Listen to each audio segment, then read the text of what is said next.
Hey friends, welcome to Whiskey and Whit. I'm Whitney, and today's video is going to be a little bit different than what I normally do. We are going to organize because my craft stash is a hot mess and I need to get it under control, so stay tuned.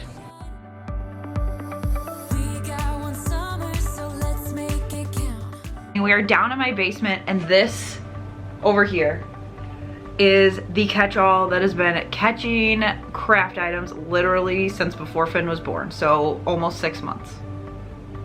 Probably plus. And I have stuff everywhere. It's so hard to know what I have, and then that is me then going to the store and buying more stuff when I have it all down here. So I said, you know what, I need to get to a point where I can figure out exactly what I have and have it organized. I don't have a ton of space to work with. It's not like I have a craft room. So today I'm bringing you along with me. Hopefully this can give you some inspo to organize your own stuff. I'll share with you some of the ways I'm doing it. I didn't go out and buy like really anything. I have enough stuff here, so bins and organization I will share with you as we go. So let's get into it. Okay, so I literally wasn't kidding. I've got a table, I've got drawers, I've got stuff on the floor, boxes.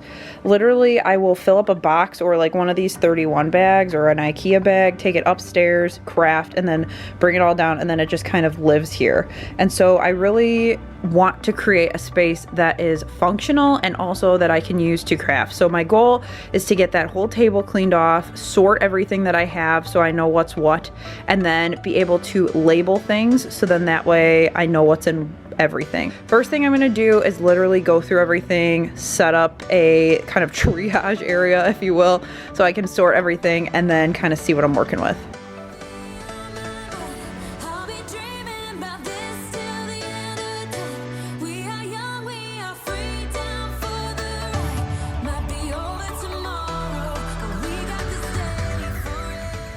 So each different bucket here, as I'm sorting, is a different category. So I'm thinking of things that will help me find items when I'm going to craft. So I'm grouping things by seasonal DIY supplies, wood blanks, things for my Cricut, seasonal decor that needs to be put away, items that could be broken down from a DIY that I'm no longer using. That really helps me figure out what I have so I can find it later. I wanted to stop and share a couple tips as I'm in the thick of all of this. So one, for me, I have a lot of projects that I start and don't finish. So I have to be ruthless on if I need to keep those items. Also, I've got ribbon and other things coming out the yin yang. Another thing, gotta be ruthless so you can get it out if you're not gonna use it. You can always donate it, but get it out of your house if you're not gonna use it, because honestly, that will free up a lot of space. Another hack that I like to do is get yourself a box or a bin so that you can toss all of your garbage in there as you're sorting. You can do the same thing for recycle and donate. Then you don't have to open the bag every time, and then you can just take your container and put it into the bag when you're done. It saves a ton of time. Once everything was sorted, then it was time to organize. So I went through and figured out I had way more acrylic paint than I'd like to admit. So I went through and organized everything by color. I did Roy G. Biv so that I could find all of my different colors. I stacked them up to be more space efficient. So now I can just scan and say, okay, I'm looking for a red. Those are all gonna be here. For my ribbon, I typically put my ribbon away per season. So if I have Christmas ribbon, it's usually with my Christmas stuff, but these are all ribbon that I could use for multiple seasons. So I'm combining spools, and then I'm taking a little piece of tape to stick it onto the end, just so then that way things aren't unraveling. I had so many just everywhere, and it was a hot mess. I also used items for organization that necessarily weren't bought for that reason, like this Dollar Tree glass container. I just threw some paintbrushes in there.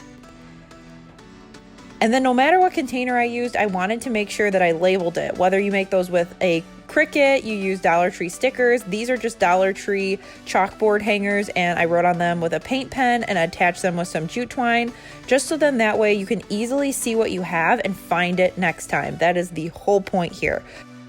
And everything is just super easy to find. Like I mentioned before, these obviously don't match, but for me, they work out just fine.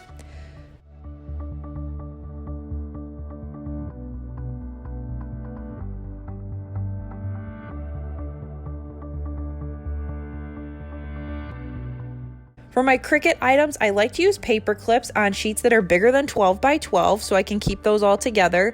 And then I went through and sorted vinyl based on their size. So I either have a piece that's bigger than a 12 by 12 square that I rolled with the paper clip. I had a medium sized scrap, which was, cut through somehow, like an edge was cut off, and then my tiny little scraps. The tiny ones I sorted by color and neutral, and I put them in these Dollar Tree containers. I just made a sticker for the top. Neutral, I tend to reach for more. My larger scraps, I put in a scrapbooking holder from Michael's, and then I used a nail on the wall to organize all of my Cricut mats. Other things that I grouped together were like burlap, yarn, and jute. Also, all of my glass items that I can personalize, I put in another area, along with a container for seasonal supplies. And then I also put together all of my wood-based DIY supplies. It's gonna make it so much easier to find this stuff when the time comes. Now, I am no professional organizer, and obviously this doesn't look super Pinteresty, but I did want to share this with you to show that you can have working systems without having all those matchy-matchy things. This is in my basement. I'm not super worried about it, but it really has given me peace of mind to know what I have and to be able to find things a lot easier. I'm so happy that everything now is organized and in its place. These are just practical solutions that work for me, and hopefully you found something in this video that will work for you.